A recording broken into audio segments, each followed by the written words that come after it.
Hi, everybody. Hello.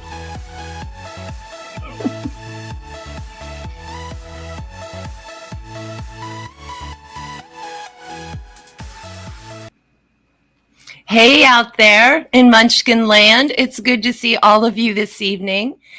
Happy 4/8/2022, and that is Friday, future people. We are on a Friday.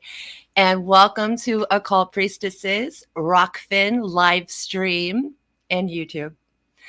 Tonight, we welcome back our favorite author, apparently, Micah Dank. He is a speaker, and he is also now a YouTuber. So we're really excited to announce all of that. The last show we did with Micah Dank was the Jordan Maxwell Memoriam with our friend Truth Seeker. And that was a really epic show. And I definitely encourage you to go see that.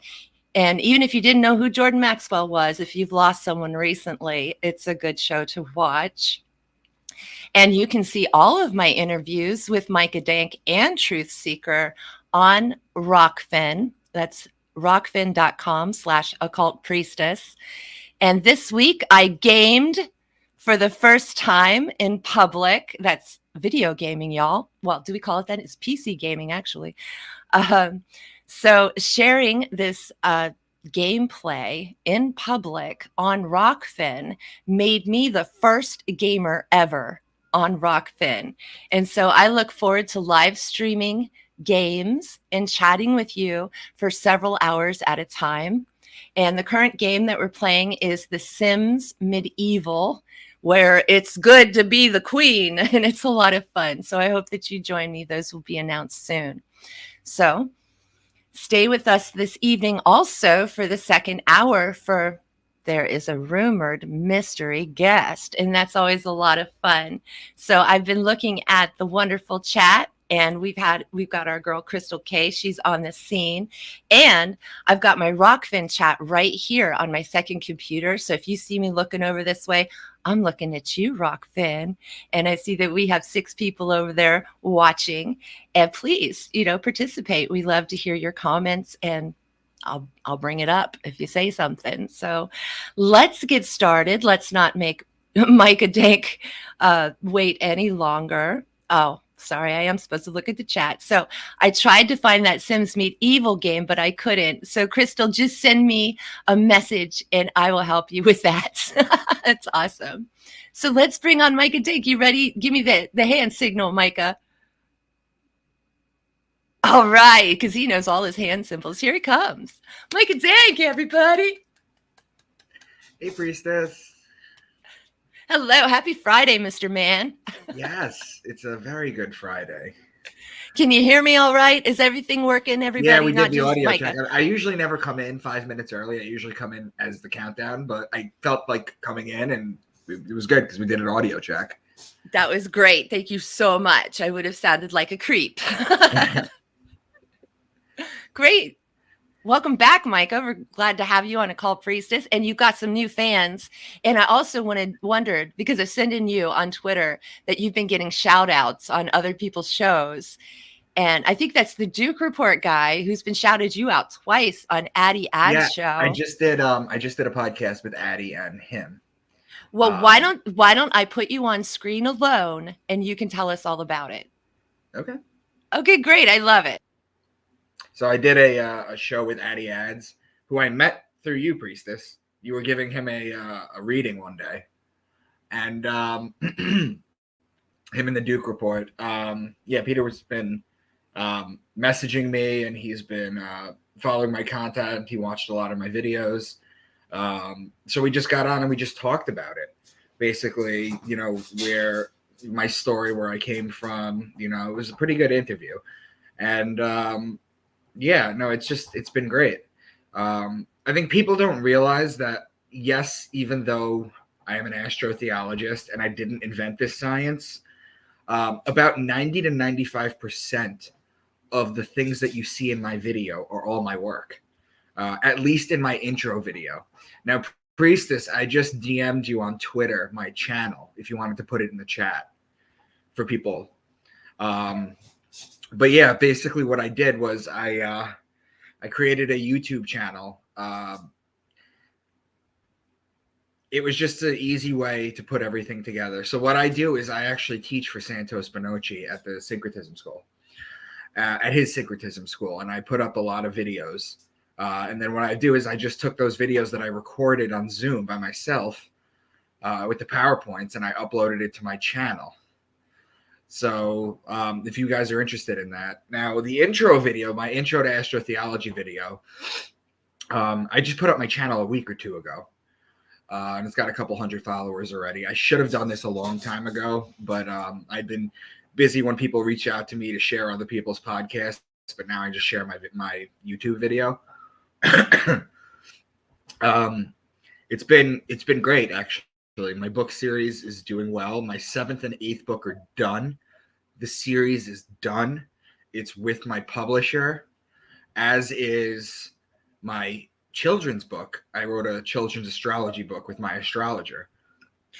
That's coming out soon. And my publicist, we converted the first book into a screenplay. I have a screenwriter. And today's 4/8, so we're starting to pitch to TV producers on 4/16, because I had my readings done, and my astrologer told me that that's my portal week. So I basically everything aligns up from 4/16 to 4/22, I believe. So that's when we're going to pitch. So yeah, thank you for putting the channel in the chat. You guys feel free to watch it. I just put up a new video up. And that's pretty much it. It's been great. Oh, that's wonderful to hear, Mike. I'm so glad you're climbing that ladder.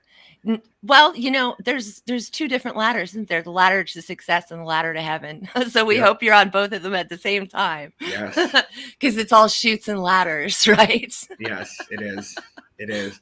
And when you read the Bible, if you're talking about its anatomical breakdown of the Bible, you've got Jacob's ladder, which is the 33 bones in your spine. And, Jesus dies at 33. 33 is a Masonic number as well. 33 is a number that's been co-opted by a bunch of evil people who take pure things, flip it a little bit, invert it, and pervert it. That's what I say.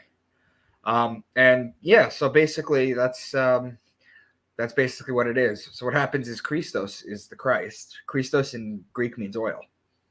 Okay. Now the Old Testament was written in Hebrew, but everybody that knew anything from that time period knew that if you were an intellect, you wrote and read in Greek. Okay. So Christos is Christ. So the sacred oil climbs up Jacob's ladder. Okay. And then on the top of the ladder at the base of your brain, it rests in your pineal gland, where there's an explosion and you get to see God. In fact, in the Bible, in Genesis 32:30, Jacob says, and I have seen, and he named the place Peniel, Peniel, for I've seen God face to face and my life was spared. Well, Peniel just evolves and becomes pineal. That's what it means. And then because it was Jacob that said it, suddenly it's Jacob's ladder.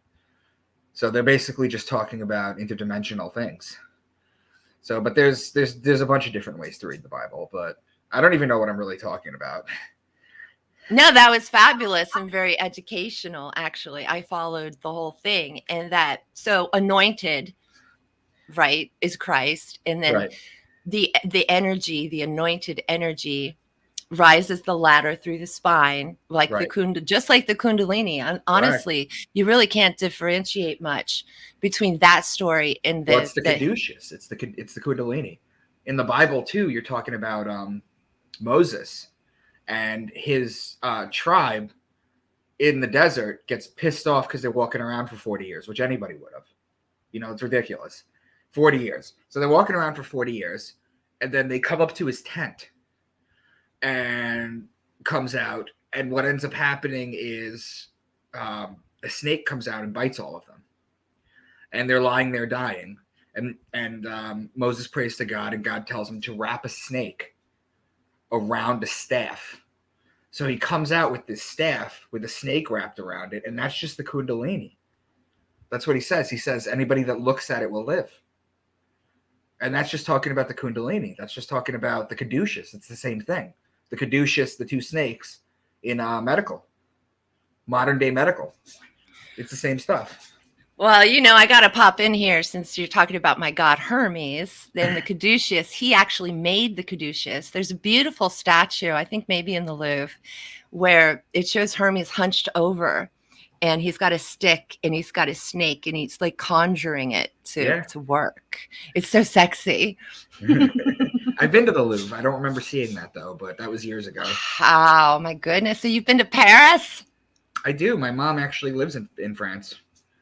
Oh, but I think we've talked about that. Yeah, she grew up in France. So I actually took, when I was going to propose to my wife, when we were right before we were engaged, I took her to Paris, and we spent a week there.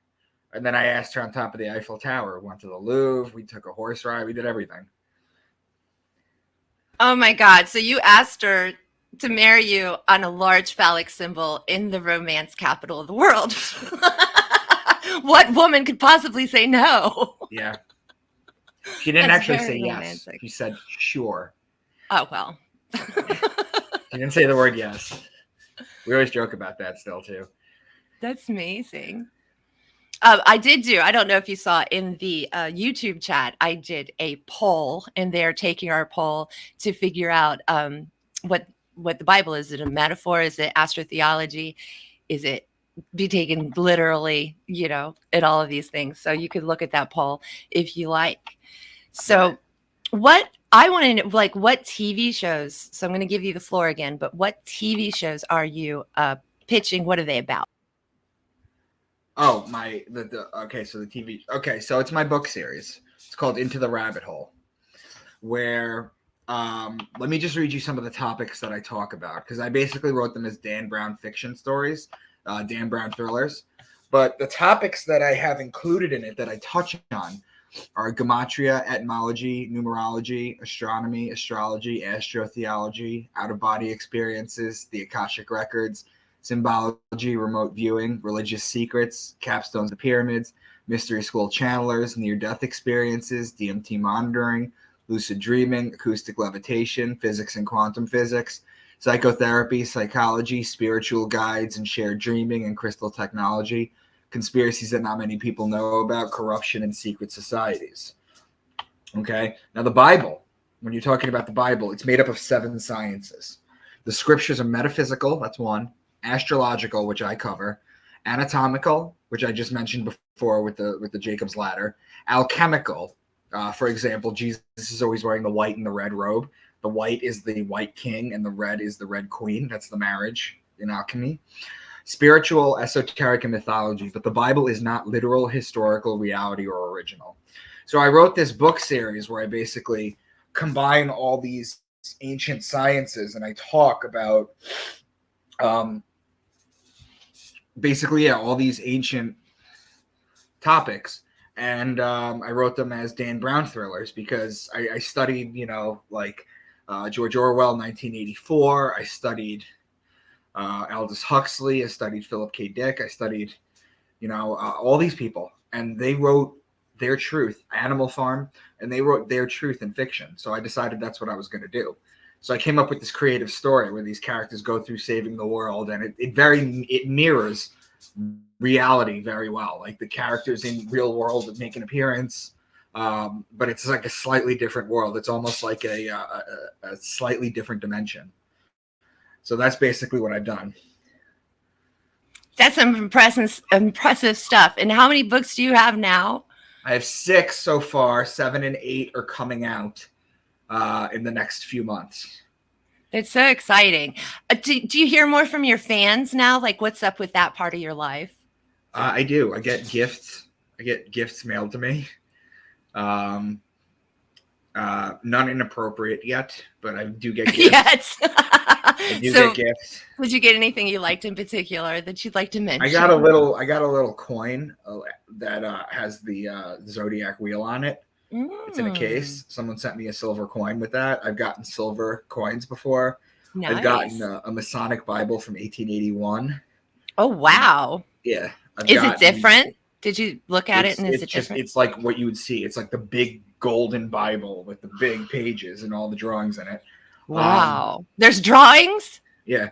I've gotten cards. I've gotten, countless people have told me how my work has helped them, and again, I give credit. We were talking last time when Truth Seeker was here that you got to give your roses. Yep. You got to give your roses, so Jordan and Santos, they're my mentors basically. And Truth Seeker even himself has helped me, because when I first went on Truth Seeker, I kind of went on there with the assumption that it was just astrotheology. But over time and talking to him, I've realized it's a bunch of other sciences, and I just have one piece of the puzzle, So I kind of switched from this is how it is to this is one example of what it is, and that's just what I'm teaching. So, but like I say, when you watch my videos in the YouTube channel, the introduction video to astrotheology is like 90% my work, and 10% I borrowed some from Santos and Jordan that I thought were interesting and very cool. But my other videos where I decode the actual books, that's all me. So it's like 90 to 95% my stuff. And anybody that watches it just loves it. I'm just trying to spread it to as many people. And hopefully now that in a week or 8 days, we're going to be pitching to TV producers. I don't think they've seen anything like this before. Oh yeah, especially from someone who's not in a family bloodline, somebody who they already know. Oh, you're somebody's kid and all of that stuff, the nepotism of Hollywood. So yeah, you'd be a newcomer to that scene, and that would have its own perils. But of course, you're a manly man and you can handle that stuff. Thank you. No problem. I'm really excited about the work that you're doing right now, and that you also are going to be doing. And there's so few people out here that have their original work, their own work. And I've been thinking about that a lot lately, because all my work comes from upstairs, comes from a higher realm. And then I check in books here to make sure it's true. So I bring it down, and then I go check the work and make sure that humans know this stuff already. Right. So I think that's our job as the new media, is to have the muse basically, and absolutely. to go. But yet there's such a swath of people. There's such a large group of people that won't even give you a second thought, because you call yourself a cult priestess. Oh, totally. And you know what? Those people can F off, because they're stupid. They're ignorant. And that's what I've always, you understand, I've been Gothic since I was 14. And that means you wear black basically every day. And I got some crap for that too. Is that from Saturn? Is that from Saturn? No. The black. Right. No, I understand what you're saying. But to me, it's all colors of the rainbow. It's a protective field, if you like. And so that's how I use it. But it's just who I am. I knew at 14 years old that I was living in a funeral for mankind. So that's why I became Gothic in the first place. And I was Gothic before I saw Lydia from Beetlejuice. When I saw that film, both of my people I was with turned at me and said, "Oh my God, that's you." I was like, wow, I have a character. I can see that. Was that Ricci? It was the older one, Winona Ryder. Oh, Winona. It wasn't Christina Ricci. Okay. Oh, it's easy to get those two confused, right? Yeah. Typecast. So I'm used to wearing a shield in that regard. And my name is also, I know, my name is also a shield, was my point. A cult priestess keeps people away, but it also will, once in a while. It's a filter. It does bring around those who are looking for a dominatrix for some reason. Really? Yeah. Yeah, it's hilarious. But I just say, I'm over that. I've gotten half-naked pictures from people. They DM me it all the time. Oh my goodness. Not all the time, but I have gotten it before. Oh, well, I don't even want to say I haven't gotten any, because I haven't, but I don't want to jinx it. Please keep your private parts private, darlings. No thanks. That's hilarious. But you know what? I watched a movie the other night that Freeman Fly suggested, and there was nudity in it. And that's all I saw going to sleep. Like, ugh. And it was like Starship Troopers. It was just a silly film, but I'm not used to seeing nudity. Actually, if you're bringing that up, Starship Troopers was actually a it was a joke The movie I was say so. no. I mean, it was a joke. It was supposed to. What was it supposed to do? It was supposed to the same way that the same way that Animal Farm kind of talks about communism, Oh, but totally. it kind of dumbs it down into like animals and stuff. It's the same thing with Starship Troopers. It was supposed to be some big FU to the universe. Huh. Interesting. It was done that way on purpose. Well, we just laughed the whole darn time. We watched it together, Freeman and I. He'd seen it already, but he was like, no, that's not what we saw. Sorry, I watched that beforehand. We watched Reefer Madness, the musical. They have a musical? Yeah. He's like, you can't find it. It's nowhere. I can't find it. And I'm like, dude, it's on Amazon. So look up Reefer everybody out in the chat, you guys, look up Reefer Madness, the musical, because we laughed the entire time. Yeah. I stopped drinking October 3rd last year. Right. And we're always going to congratulate you for that. And thank you. And from time to time, I take edibles, just to. Oh, that's not the same thing. Yeah. Just enhance consciousness. Have you ever done any hallucinogens? Yes. Yeah, I'm free to talk about it. What would you like to talk about it about? I actually haven't yet, but I've been offered shrooms. I actually had a fan tell me that I will mail you. They grow marijuana in Chicago. They grow it. And they're like, I'll trade you like an absurd amount of marijuana for like your book series. I was like, I don't think you can mail me marijuana. I'm sorry. Absurd amount. Yeah, right. You have second business on the side. That they have cows and they farm their own shrooms, and anytime I ever want shrooms or anything, they'll mail it down to me. Oh, like butter, baby. So in the psychedelic realm, I do suggest light shrooms the very first time. Of course, you've had visions. You've had that oil walk up your spine. So you know what to expect. But shrooms are the most gentle, natural, and just don't use too many and you'll be fine. LSD isn't what it used to be. They don't make it how they used to make it. So I tend to not go anywhere near it. I prefer, also there's ayahuasca, and you will be able to afford a trip to go do ayahuasca within the year. I heard that ayahuasca, the problem with ayahuasca is you spend most of everybody swears by it. They say you'll have such an awakening. But I heard that comes with like throwing up a lot and like shitting your pants. And I don't want to do that. Well, I didn't poo. But you threw up. Well, I found out why you throw up. And if you listen to me, you won't throw up. So the more you resist, the more you pull back, the more you try to be in Muggle land, the more you will throw up. This is called purging, right? Because there's a fast beforehand. So you really don't have anything in your stomach. If you're afraid of throwing up, then that must be a blockage that you're just going to have to deal with. I'm not afraid of throwing up. They say that it's like constantly. And I understand that you're supposed to like go through a cleanse before you do this stuff. Yes. You're supposed to. Yeah. The throwing up is completely 100% energetic. It is your ego saying no to ayahuasca.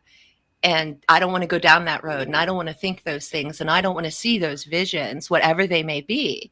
But ayahuasca is the best counselor on our planet. I thought I was, quietly. One of my Masonic brothers he's in Peru right now on a 3-week ayahuasca retreat. Oh my gosh, it's wonderful. Afterwards, please reach out to him. But he's under oath, so I don't know how much you can get out of that. I do want to try DMT, though. I do have access to it. Be very gentle with the DMT because it will knock you in the other world in 2 seconds flat. And it's intense. It's not gentle. Well, it's not just DMT. They also have toad. Well, I don't know about the toad. I haven't tried the toad. What is that medicine you basically called? Take the toad and you rub it on a glass screen and it leaves a streak. And what you do is it dries off after a while. You take a razor, you peel it off, and you put it in the pipe and you smoke it, and then you go visit God. What is that medicine called? It's called Toad. 5-MeO or something. Okay. Maybe someone in the chat can help me out. That I would think be it's nice. 5-MeO. I'm gonna bring the chat into this because I like this. Thank you, Crystal. I really appreciate that. Yeah, Crystal's cool. Yeah, no, it's supposedly a really good time. Well, I'm looking at the Rockfin chat. We got people watching, but it doesn't seem like anybody's talking. So sorry, Rockfin people. I mean, I love lurkers. I think you guys are sexy too, but we would be speaking to you. And Occulty loves Reaver Madness, Occulty, and that is in the chat room, and that might be our secret guest later on. So Reefer Madness the musical. Is that a modern day thing? Actually, it was only like maybe 8 years old, maybe 6 years old. It wasn't that old from what I remember. I was gonna say because they took it seriously. The original Reefer Madness. Yes. People. But you know what that is? Okay, so the reason marijuana was so marijuana originally, okay, is the name for a wild Mexican tobacco plant. Marijuana. They started calling it marijuana because William Randolph Hearst, who was a newspaper magnate, a rich bloodline vampire. We're talking about William Randolph Hearst. Yes. Okay, yeah. He had a bunch of newspapers, and that takes paper, and marijuana was supposed to be hemp was supposed to be the new best thing. So what he did was he took out a bunch of articles in the 1910s in his newspapers, and he plugged paraphernalia in there, where he basically said that people were smoking marijuana and Mexicans were raping white women. Yeah. So for 100 years, marijuana has been a class A, even though it cures so many different things. I also heard the Mexicans were making more money off of it and they're like doing well for themselves. And so they had to make it illegal so that they could suppress that uprising, basically. Right. They want all the money. You will own nothing and be happy because they will own it Klaus all. Schwab right there. The World Economic Forum, kids. I hope that we all know all about that by now. Yeah. It's the New World Order. It is the New World Order. Yeah. Yeah. So wait, what is this right here? Only Toad stuff I saw is what happens. Oh, that's interesting.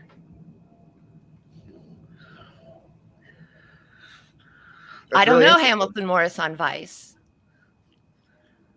I'm not sure I know Vice, but we said this. Vice is the newspaper. It's that very liberal publication. Internet newspaper. I mean, I've seen it on the internet, and they're always putting up stuff. I'm like, what? That's funny because when I first started smoking weed, I'm 38. I'm turning 39 this year. Like 20, 25 years ago, when I first started smoking, you can get a bag of regs for $5, and it was awful. Like marijuana in the last 10, 15 years has significantly, like astronomically increased. Like some of these cross strains are crazy. Oh, yeah. And there's the smoothest thing that you can. I don't often use it, but when I do, it's the most relaxing thing in the world. Well, yeah, there's two different there's hybrids, but sativa, and the sativa is what I usually have, and that is an upper. Basically, it is going to stimulate you. I accidentally took a brownie of sativa, and I was so calm, but I was like walking around the house endlessly. Like I had to keep moving. That was new to me. So yeah, Crystal K was saying that I see that 5-MeO DMT is 6 times more powerful than DMT. Yeah, it's a total ego, like it is a total ego destroyer. That's all we need, right? Just put it in the water, we'll be fine. Instead of fluoride, right? She's looking it up, so that's great. Yeah, I don't know about the toad, but since I was little, I've heard about licking toads, of course. Yeah, I think Beavis and Butthead did it in one episode too. That's hilarious. So I do hope that you do get to have a gentle psychedelic experience. But as you know, they can happen to us through meditation without any medicine whatsoever. I God just, consider my dream psychedelic uh-huh. because it's basically a DMT flood in your brain. That's my freaking point. I'm Yeah. always on DMT, always. And I don't have to take anything. It's the way I live. But that is the font, is what I call it. Like it's within the grail is the font of light that we call the pineal gland. We give it these scientific names. But the truth is that's God's light within our body. And that's Yes. how we live through God's purpose is through the There's actually a light. story that just came out recently. A man had a headache, so he went in and they did like an MRI on his brain, on his head, and this is recent. You can look this up, and they found his head was like 90% water. Like there was like no brain. There was just an outline of a brain. So whatever they're telling you is not really the case. Like we are not our brain. We are not our body. We are not it at all. This is one big giant illusion, and dreams are more real than our reality is. That's something I've been thinking about. They've been talking about here in California, where I live in the state of sin. They are talking about doing a law, passing a law that will allow a mother to kill her born child up to a month after it's been out of the womb. So we're talking about, is it babycide? I don't know what that word is. Fanticide, yeah. Fanticide. Here, legal in California, it's up for a vote with Gavin Newsom and everybody. And I know, because I've been working for 30 years as a professional psychic, that the baby does not enter the mother's body psychically, spiritually at any time. The soul of the baby does not enter the mother's body. The baby is always hanging around the mom in her aura, and you can talk to the baby upstairs, like talk to its spirit. But if you're talking to her belly, you're just talking to a seed, babe. That's all you're talking to. But do you choose your parents? Do you choose your ethnicity? Do you choose your name? Do you believe that? Hold on to that. Hold on. But when the baby comes out, whether it's through whatever means, whether it's through the baby chute or if it's right, that is when the soul begins to integrate with the body. And some would say the soul isn't completely in the body till they're 7 years old. So that's my point. And then you were asking, do we pick our path before we incarnate? And my answer is yes. Okay. I mean, it's interesting too because the ancients, right? The Buddhists have the Buddhists mourn the dead for 49 days. It's 7 days, 7 weeks. That's how they mourn the dead. When you're talking about the Jews, they count something called the Omer for Lag BaOmer. It's one of their holidays. The Omer, you count it for 49 days. It's interesting too because they have shown now. People are wondering why 49 days. Why 49? 49 is a sacred number. Well, on the 49th day of gestation, they can show this in 3D sonograms now. On the 49th day of gestation, that's when the pineal gland becomes visible in the brain. So you got to wonder how the ancients knew this. And I'm all for the soul. I don't know. I have to think about that. Sometimes you throw me off a little bit. I love that. But isn't that what we're here for? Isn't that what we're here for? I mean, I love that I make you think. Thank you. Yeah. And also, we got some chat in the Rockfin, dude. So Samuel Bruce says, Vice tries too hard to be renegade and alternative, but it's just another mainstream propaganda outlet. It is, but it wasn't when Gavin McInnes started it. It was actually, they would actually go to war-torn countries and report. Oh, that's some serious Now it's stuff. Like 30 ways to know if your baby's bisexual. Shit like that. Give it up for Micah Dank. He'll be here all weekend. And then our other chatter in the Rockfin chat is, I hope I say this right, Cilla, Cilla, Cilla Meter. The only person worth listening to nowadays is Corinne. Dank is cool too. So she called it Danka. I call him Danka. That's so cool. Thank you so much, Cilla. I hope I said your name right. That's high praise. That is high praise. It is. I appreciate that. Thank you. I hope you awesome. go watch my videos on my YouTube channel. Oh, read this one for me. You two compliment each other. That's why I always watch. Aw. That is our that is our special elf. And I call him Elf because he's Elf on Twitter, but that is our Pat Breeze. So, and he also said maybe someone should call some politicians' mom and ask if they want to reconsider keeping them. Yeah, I mean, like, look, I have no, whether you're pro-abortion or anti-abortion, I don't care. I honestly don't care. It is what it is. You can have your own views. That's fine. I personally, I don't really have a view on that. But if you watch the news isn't covering this, but there is a story that's out right now. That, for example, the Daily Wire is covering. A pro-life group intercepted a package of medical waste in Washington, D.C. from an abortionist. From an abortionist who's like a mile or two away from the Capitol. They opened the box. They found 110 remains. 3 of them were either just born or just about to be born. And it was just a box of remains where it gets sent somewhere and then they just torch it. It's disgusting. But no, the news won't report this right now because the truth of the matter is that abortion is a sensitive topic. It's a choice that you have to make and live with for the rest of your life. But if people saw what an abortion really looked like, they would probably be against it. I'm not gonna lie, because you do kill. I'm totally against abortion, but I don't judge. Yeah, that's how I feel the same way too. In fact, I go a little further than that. I say it's not my business. I think that at the end of the day, it's up to the woman to make the decision, which is fine. I've never been in that situation yet, which is fine. But it is a decision that you have to make. What I don't like is protests in Washington, D.C. for abortion laws where people are taking like the morning after pill or Plan B, like in public and screaming, like shout their abortion.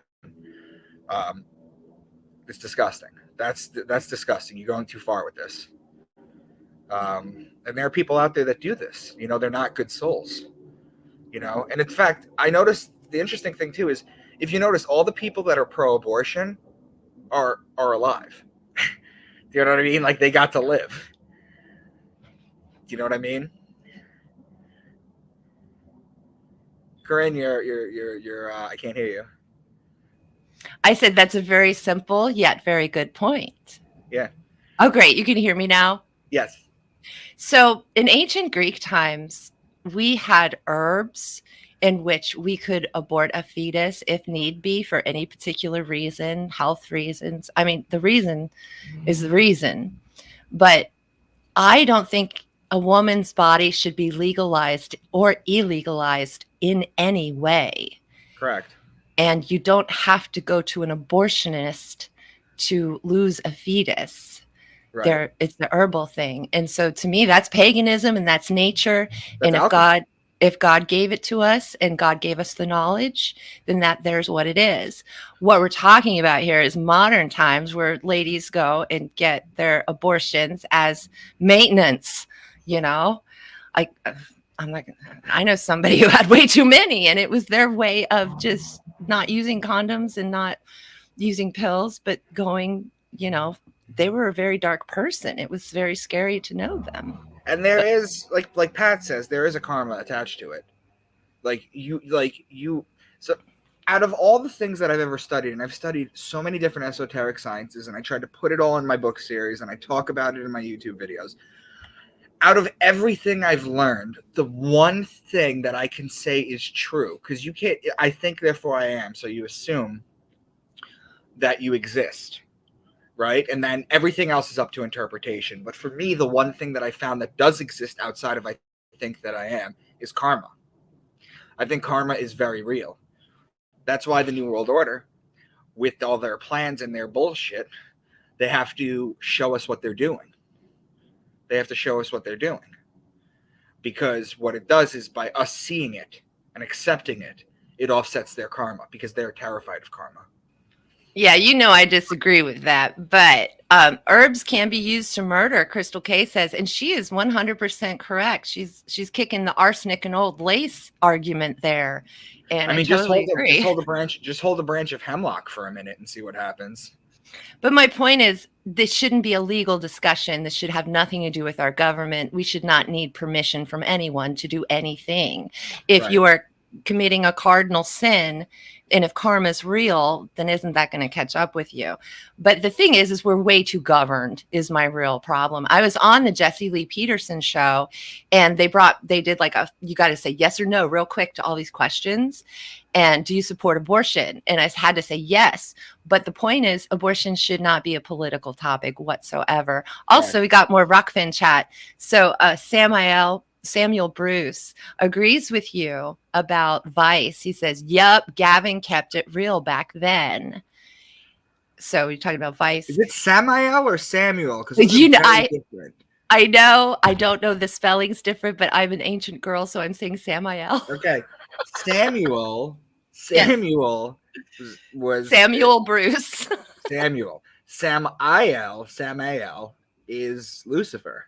Oh, whoops. Sorry, Lucifer. Didn't mean to invoke you. So he also said, "I'm pro-choice, but there are definitely nefarious dark things going on behind the scenes, using aborted baby parts for weird things and makeup too." Just really, and then we could get into Andrea Chrome. You know how much money they get? How much money they get for these little organs? These baby organs, they get a ton of money. It's the same thing that happens when you give birth at a hospital, and you sign the birth certificate. You're actually entering into a contract. Okay, the birth certificate, all your letters are capitalized. Okay, that's a false identity. Okay, your name is your first and your last initial capitalized, and the rest lowercase. By including a fully capitalized name on your birth certificate, that's a false identity. Okay, and what they do is they charge money on that. If you get your birth certificate and you were to look at the bottom right corner, there's a set of numbers on it. Okay, what you do is you punch that in to the stock exchange, and you can see what your worth is. Okay, you are a publicly traded commodity. The country uses your work, you as a person, as debt to incur more debt. Okay, that's what they do. It's the future work that you're going to do. But there's things that go beyond that. All the appliances, not all the appliances, all the like your water, your electricity, all the I forget what it's called. All that stuff. Utilities. That's all prepaid for. Okay. You know what? There was a woman who was in the conspiracy. Her name was Erin. She was a targeted individual. She said she was a Rothschild, and she brought this up. And I know that for the most part, this is true, but she brought it up that you could go to a website and pay your bills with that number. And I tried it and it worked, but then it got revoked. So they figured out the trick. But there are tricks in this world to get through these hoops and systems. Absolutely. But also, I wondered. One more thing. Okay. When you can go online. There's people that talk about this. If you go on my Facebook. That's Micah Dank, Facebook. Micah Dank on Facebook. One of my friends, Brian Parker, talks about this stuff all the time. What you can do is you can actually take money out against your worth. And the other thing that you can do is, how do I put this? What you do is, instead of using a W-2 where they take taxes out, you can actually opt out of taxes. You can opt out of taxes. His group is called Tactical Sovereignty. Oh, okay? Sweet. Nice. Tactical Sovereignty. Yeah. And what you can do is you can opt out of taxes. You get something called a W-8. Okay. And the W-8 is called a Benny. It's a beneficiary. Saturn number. You end up getting money as a beneficiary, and they don't take taxes out. Now, to opt out of that is a long legal process, and they keep changing the rules to try and screw it up. But basically, all this goes back to the Vatican. as far Of as course it each and does. every Yes, day. kids. It goes They're back to all that guy in the papal. funny fish hat, They're all papal bulls. which was the banks That go back to the Vatican. The They're all papal. Vatican's the banks, guys. Mm-hmm. So painting the sky, I wonder if you would read this comment for us. Painting the Sky Kingdom is new. I haven't seen them What around people before. forget is that the young woman with no support. Society sometimes causes things to happen. Even if people consciously say it's bad, they would not help someone like this. Are we still talking about abortion with this? Yeah. Okay, so when it comes to that, young women with no support, the system is geared towards poverty. Okay, it's geared towards poverty. It actually, when you have a baby, it actually financially benefits you as a woman to not be married, because then you can get all the government help. And when you're attached to the government, then the government doesn't work for you anymore how it was supposed to do. When you're dependent on the government, you work for the government. Yeah, you're a slave too. I mean, I'm a slave. I get a little bit of government money, so I'm a slave too. I want to say hello to my favorite crab apple over in the Rockfin chat. It's okay that you're late, sweetheart. Come on in, take a seat. I got a pillow for you.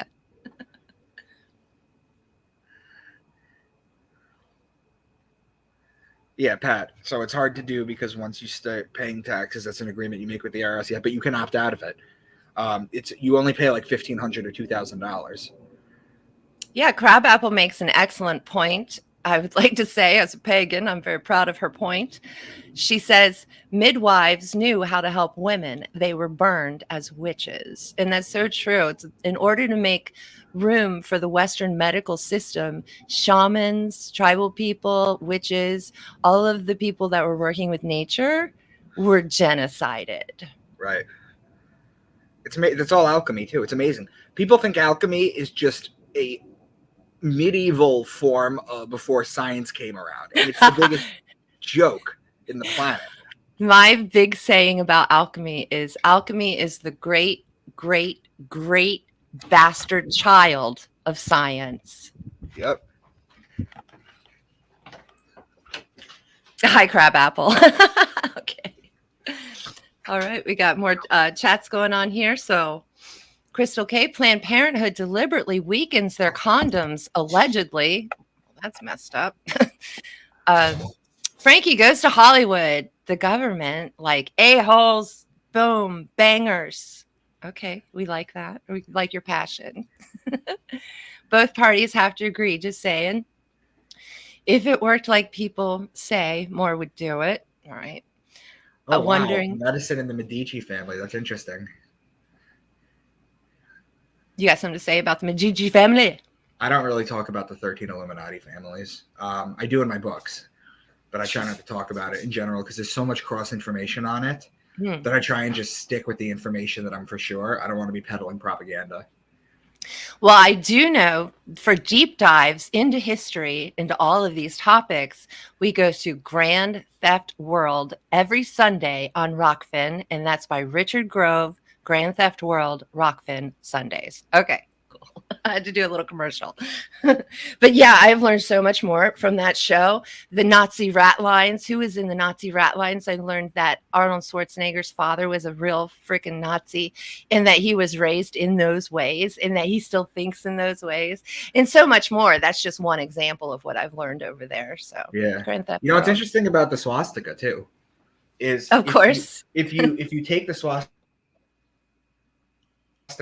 and you invert it backwards, right? You flip it in its mirror image, okay? And you look at the star Polaris or North Star, okay? And you take the Big Dipper on the solstices and the equinox, and you were to get a picture of all of them, and you put it around Polaris, it makes the swastika. That's where it comes from. So it's astrology. That's the swastika hot. is actually astrology. That's where it comes from. The oldest swastika we ever found is 17,000 years old, and it's in Ukraine. Here we go. Wondering what's up with the Knights Hospitalers. Sounds like hospital. Yeah. Hospitals, medicine, all that. Well, that's an interesting topic. We like people to come on who have interesting topics, by the way.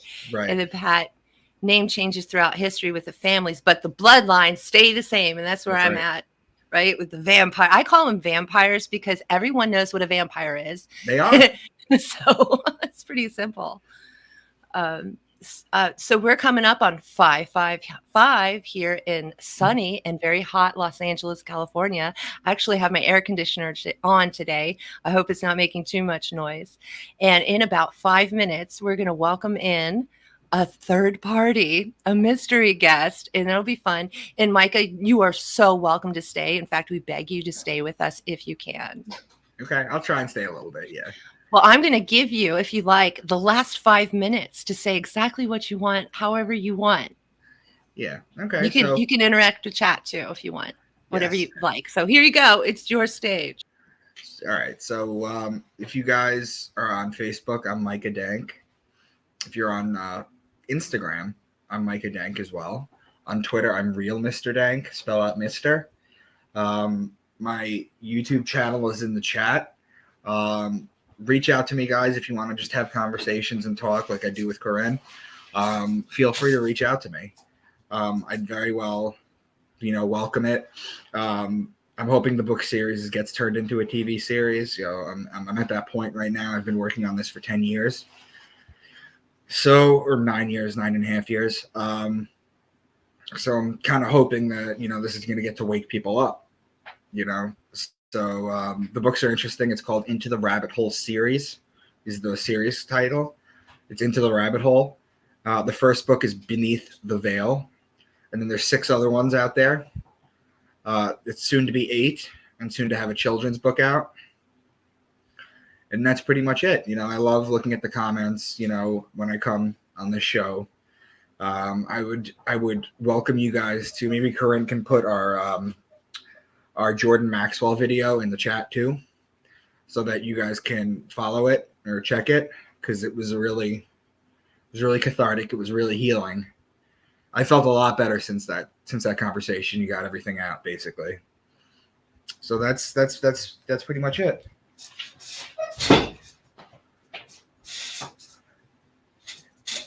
You're muted again. You didn't take the whole 5 minutes. No, sorry. So, Micah, what's your personal life like, since we have a couple of minutes? Anything you'd like to share? My personal life. Just married, spend a lot of time with the nieces and nephews. Deal with the publicist. Just basically share things, start conversations on Twitter, Facebook, and Instagram. That's pretty much it. All my writing is done. What I'm doing now is for Astrotheology. I bought like a grandma Bible, like one of those big print Bibles where all of Jesus's words are highlighted in red. And what I'm doing is I'm going from the book of Genesis, starting at the beginning, and I'm going through it all, and I'm just going to basically decode it with astrology. And that's basically what's taking up a lot of my time now. That sounds like a magnum opus. Like you're going to end up with those books of Agrippa, those 3 books of occult philosophy that we all had to struggle through of Agrippa. You will be the new one. It's like, oh no, I have to read this book. But I'm teasing you. It's just such a Oh no, you froze. You froze. Okay.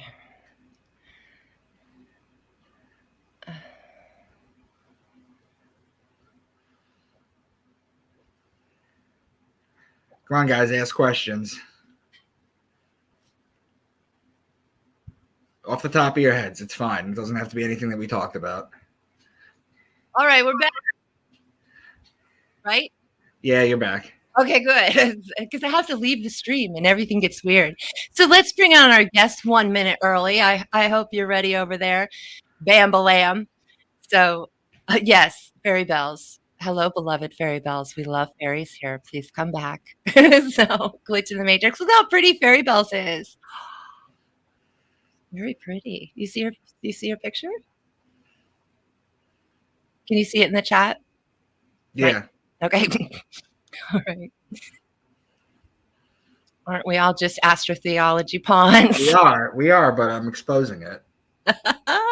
Well, it's coming through. We love it. So let's welcome our mystery guest, and we're going to let him introduce himself. But he is a friend of mine now. He helped me last night with some technical issues, And I'm excited to bring this new creative talent to the stage here on Rockfin. Added to stream. You're with us, Bam. Hey, how's everybody doing? All right. You sound fabulous. Can you turn your mic down just a smidge? Yeah, I think so. Hold on. Isn't he neat, guys? This is so much fun. So this is his avatar. Is that better? Say it again. Is that better? How do you feel about that volume, Micah? We're good. Okay. So I met you through Twitch and we became friends through Twitter. And now I know you're a YouTuber. So please tell us about yourself. And also feel free to share your screen so that we can see your work. And also, guys, this isn't just about art. He knows about conspiracy too. He is a double threat. Okay, yeah, double. First off, Mr. Dank, I feel like I could talk to you like for hours, just like theology and everything else. What you're saying kind of speaks to me there. I give you a sub. I'm gonna look at your content. I appreciate. Thank you. Reach out to me. Maybe we could do an episode sometime, as long as you're not a floating head. I'm always a floating head. No, not always. Not always. I'm joking. But I appreciate it. Thank you. Yeah, check out my channel. Check out my intro video, and then reach out to me on social. Let me know what you think. Yeah, I'll definitely do that. Sorry, I was testing my audio, so I was hearing it like reverb, so I had to take my Bluetooth out. But okay, so I was BAM VFX, but I rebranded to Bambalam Media, and I'll share my screen here real quick. Let's see. Sorry, I'm getting used to this program here. So this pretty much, like I've set up my webpage as my splash page, and I'm pretty much redoing my content. I've been in the wilderness just making art for the past few years. I used to do, quote unquote conspiracy videos back in the day. I'm starting to get back into that, but I really just wanted to develop my skills. So if you wanted to, there's a little bit of something for everybody here. The Bambalam Rambalams pretty much just where I take like my rants from Twitch and condense them down. And these other ones are going to be long form content. And there's the Twitch there as well. Some of you saw me as the occulty in the chat. Eventually, I want to do, kind of medium length docs about what I know about, just conspiracy theories and the occult. And yeah, that's about what I got for myself. I don't know. Talk about myself's weird. Oh, he even took it off the screen. He's like, nope, no more. No more of me. I do that too. I'm like, oh no, I don't want to show me stuff because you get nervous and weird, and I get it. But you do live streams on Twitch for how many hours? How long has been your longest live stream? So some people go like 12 and 24 hours. I think my longest stream is like 10 hours, but really I'm like 2 or 3. So are you on camera for 10 hours? How does that work? Please tell us how that works. So yeah, sometimes I just have a face cam. For a while I was just playing games. And then here last few weeks, I've been really getting back into art. I do digital art and also acrylic art. I have a background in graphic design and animation, but not too extensively. Do you make NFTs? I have made an NFT. Do you make NFTs? Now that's a topic, you guys. You should get into this. Yeah, I have made NFTs. I also like trade stocks and I see patterns. And I think if you're an artist, it's okay to get into NFTs and get on the OpenSea. And if somebody, buys your NFT and is willing to pay the gas fee, more power to them. But I feel a lot of people, not everybody might be holding a bag. And I'm really worried for a lot of people right now with NFTs. Mm-hmm. Now, as far as the technology, I really like the technology, but like where it's at right now is all I have to say is like, be careful and know what you're getting into. Please tell us the dangers that you see about NFT. I want to hear them. What are the dangers? Well, okay, so really, okay, so what an NFT is, and this is my understanding. I have done some research. I'm by no means a super expert, but so an artist creates an NFT. A lot of times, not even that. A lot of times, somebody like an influencer has a large account and they go over to Fiverr or somewhere else to get a freelancer or an artist to create a piece of art. And then they put it up as an NFT and they have a series of collections that they sell to people. Now, the people purchasing the NFTs feel like they are purchasing the art itself. And really, it's not the art that they're purchasing. That art is on a server. It's kind of like if you have a website and you don't pay your domain, all the content gets taken down. So that could happen with a lot of these NFT holders is all you're buying is the URL, and that's it. And well, also the contract itself. And there's a lot of benefits that could go, like you could go through and trace like ownership through it. But as far as you know, the Weird Ape Yacht Club or whatever it's called, and you're thinking that you're going to own this piece of art and pass it down generation to generation, it all depends on whether or not, you know, the person who created the art or whoever holds the art maintains you know, the URL. If the content on the URL goes away, is all you own is a contract saying that you're directed to the URL. Now, what do you think? Can I ask you a question? Yeah. Thank you for breaking that down for us. Yeah, that was great, actually. Well, okay, so NFTs are so nuanced. There's a lot more you can do with it too, but that's the short and skinny. Go ahead, Dank. I'm sorry. That's okay. What do you think about people who are micro investing in pieces of art? You know how they do that now? Yeah, you're talking that app that allows you to like it's pretty much like trading stocks. It's outside of Correct. NFTs. Basically, the idea is you buy a very small piece of it, kind of like Bitcoin. And it's supposed to appreciate over time, right? That's basically the idea behind it. I prefer that over NFTs, but I haven't done enough research on that, but it has gotten my attention. I'm actually pretty excited about that. Yeah. Okay, I'd like to for people who don't know. Yeah. One second.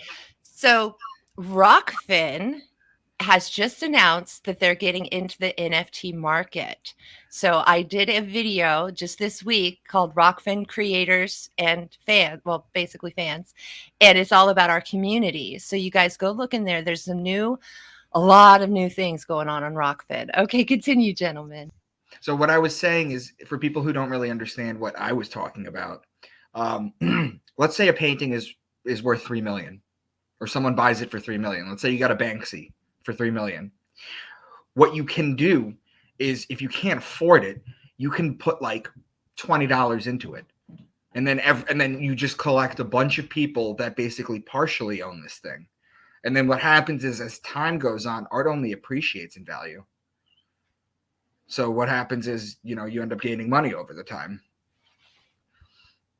So that's my understanding of it. Yeah, mine too. And I dabble in like trading stocks as well, and I see a lot of parallels with that, which I think is a positive if like you know what you're doing. It's really basic: buy low, sell high. You know. So, yeah. Or actually, you know, I use astrology with stocks and everything. Let me share something with you, real quick.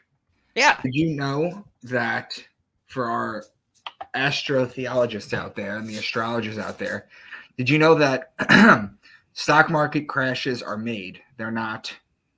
They don't just happen. They're made. They're engineered, social engineered. And did you know that they always happen in Libra? The Panic of 1907 was October 1907. The Wall Street crash of 1929, October 24th, 1929. It's the handover date to Scorpio. Black Monday was October 19th, 1987.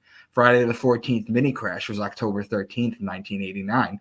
The stock market downturn of 2002 was October 9th, 2002. That is all Libra. However, coincidentally, the largest daily point gains have always been in Aries. So if you're a betting man, what you want to do is you never want to buy in Libra, because that's usually when the stock market comes down. I don't know if any of you guys ever realized that. Well, okay, like everything you're saying, and for clarification, I don't have astrology background. It's like I completely agree with. And if you're trying to like trade on the way up, I completely agree. But there's many facets of trading, and you can trade off the bounce as well. But that's a little bit more like advanced. But if you're looking to like buy low and climb up long-term stock incrementally, absolutely right. Okay, I'm butting in. So I want to say hello to Ian Henderson over in the Rockfin chat. Hey, dude, how you doing? Haven't seen you in a minute. And Crabapple's still hanging out over there. And we've got Tommy Tickle. I love saying your name, Tommy Tickle. So thank you and welcome to the Rockfin chat. You know who Tommy Pickle was called? Tickle with a T. Oh, I thought it was Pickle. I was going to say Tommy Pickles was from Rugrats. So look at this. Yeah, that's right. Why Libra, dude? Why Libra? Do you know why?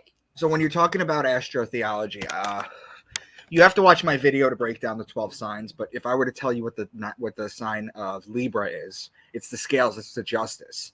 Yeah. There's key words in the Bible that decode it, like the just one, judgment, judging, the justice. Basically, we're being judged is what it is. And that the reason it's the scales is because what the sun does is the sun passes over the fall equinox and it's being sentenced to death. Basically, it's being sentenced down into winter. Okay, it's the hero's journey. And I talk about it in my intro to astrotheology, but that's basically why we're being judged. Dank, sorry, Mr. Dank, what do you think about the 7-year Jubilee? Because I've seen correlations with crashes on that, where it's supposed to be, my understanding is that the debtors are supposed to like forgive the debtees, and when that doesn't happen, there's financial turmoil. And that's more of like Torah versus. Well, you're going to see something I wouldn't doubt. I think there's going to be another stock market crash. Everyone's calling it. I think it's going to be in Libra again this year, and I've been saying it all year. The only reason it won't be is they'll artificially inflate it so the Democrats won't have to deal with that during the midterm elections. But more than nothing, they're probably going to crash it in Libra again because of everything going on. I mean, people are getting off the gold dollar. People are getting off the petrodollar. You know, Russia's now trading in rubles. The only thing keeping American dollars worth so much is because people trade oil with it. And now with people getting balls and when countries tried to get off of it, Saddam Hussein tried to get on the gold standard. We killed him.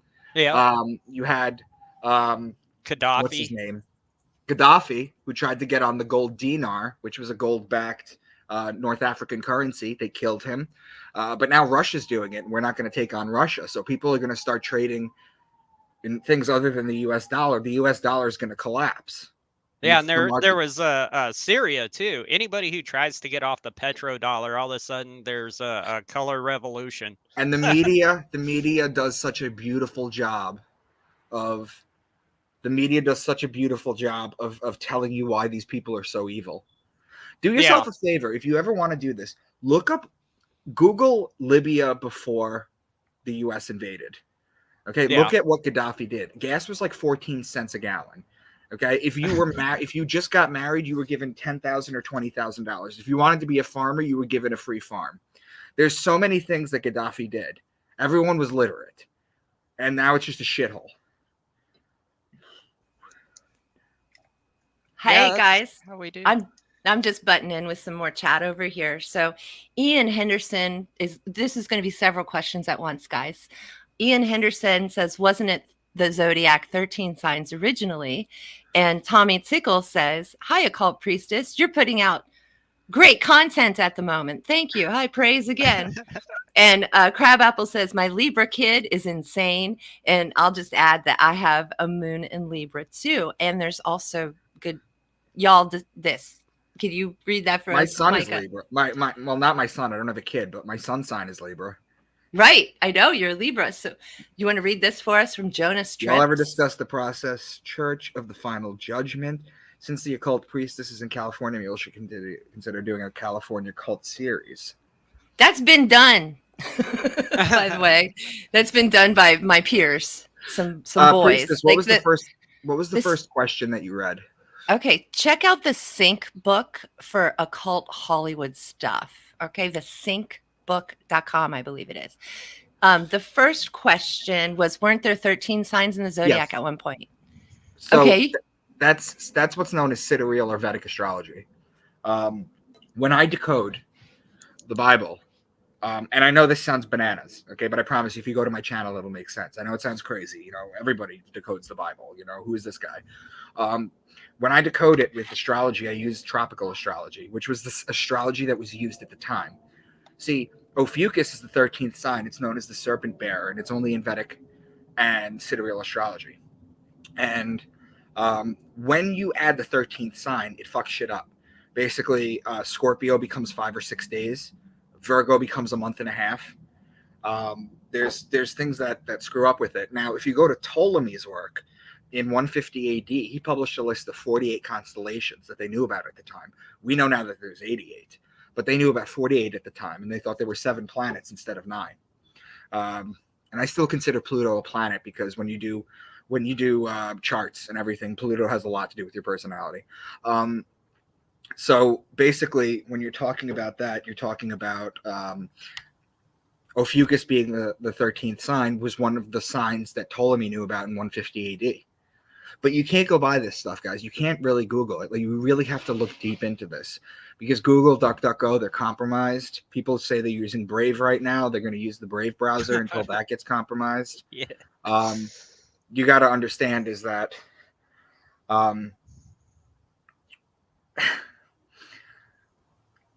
when you Google when Saturn was discovered, if you were to ask Google the question, it'll tell you 1610 when Galileo discovered it.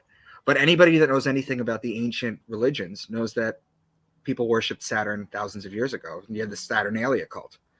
You know, that's why people get earrings, or women were supposed to wear earrings because they had to get their ears pierced with a ring because they had to listen to their god. Their god was Saturn, the black sun, the second sun. Mary Saturnalia. Yeah. You have to wear wedding rings. You have to wear wedding rings because wedding rings, you had to pledge your fidelity in front of your god. And the god was Saturn. See, Saturn thousands of years ago was a lot closer than it is now. Okay, people used to see. I'm sorry? No, I'm sorry. I didn't mean to derail you. Go ahead, ask. No, we were like questions. Wasn't presents under the trees Saturnalia too? That was pagan. That was pagan? Okay. That was pagan. I don't know about the present part, but yeah, the Druids worship trees and we decorated them when it was that time of year. Also, Ian Henderson says very passionately, Pluto is a fucking planet. It is a planet. Agreed. Yeah, it's a fucking god too. And his name is Hades and he's coming to Earth. You know what, Priestess? There was a show that my wife used to love because she's into fairy tales and stuff like this. That I think you would too, because all of them come from like occult beginnings, all the fairy tales. There was a show called Once Upon a Time. I saw it. I liked the first 2 seasons, but then it got like extra cheese, and I didn't have enough wine for that cheese. Okay. Yeah. Fiction, I have a problem with fiction, but really a lot of times because you know, fiction in and of itself sometimes is a lie because it's not fiction at all. It's totally truth. But if I want to get in the mood of back in the day, it's Marion Zimmer Bradley. And she did the series about basically Druid women. And it's fun. It's a little lesbian. You know, what are you going to do? But otherwise, it's actually an excellent film series. Well, the Druids used to make their wands. And it's called The Mists of Avalon. The Mists of Avalon, ladies. Go look it up. Okay, and also for the boys, Excalibur. Watch Excalibur. Merlin. Oh. Merlin is my favorite. It's the best Merlin of all time. If I ever meet Patrick Stewart, I'm going to like gush over him and I'm going to run up and I'm going to be like, oh my God, you were that guy in Excalibur. Exactly. Just to see his reaction. So you know what's interesting too about the Druids, right? They used to have magic wands that they would cast spells with, and it was wood. They were made out of wood. Hollywood. And the Druid wand was always made out of wood from the holly tree. No, it's not true, but okay. What, you don't think that's I true? love it. I love it when you talk about me and my past lives, and I'm like, what did I do? What was that like? I love it. No, you can make a wand out of willow, out of oak, out of anything, darlings. No, And but they actually Hollywood, yeah, that's where it comes from. That's where Hollywood comes from. Hollywood doesn't In even fact, come there was from a countries wood.